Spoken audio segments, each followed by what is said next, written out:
The hearing room was electric before John Kennedy even spoke. Cameras flashed, journalists whispered, and political supporters sat perched on the edge of their seats. Everyone knew something was about to happen. Jasmine Crockett had walked into the chamber with her trademark confidence, her chin high, her stride sharp, ready to take on anyone who dared challenge her. She was a fighter, no doubt.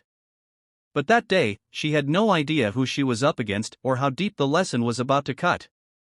From the moment the gavel struck, tension brewed. Crockett began with her typical fire, launching into passionate statements that blurred lines between law, rhetoric, and raw emotion.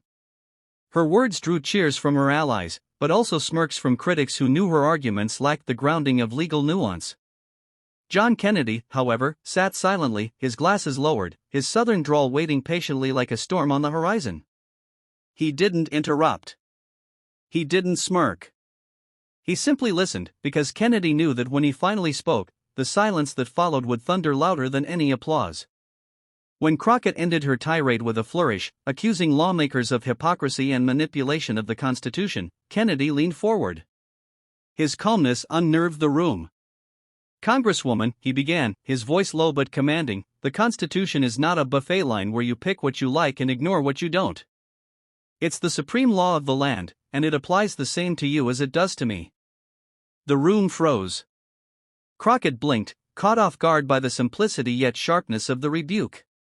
But Kennedy wasn't done.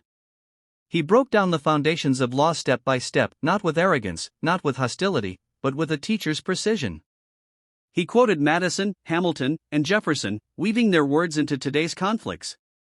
He dissected legal precedent, showing how courts through centuries had upheld principles Crockett seemed to dismiss. His tone wasn't mocking, it was educating.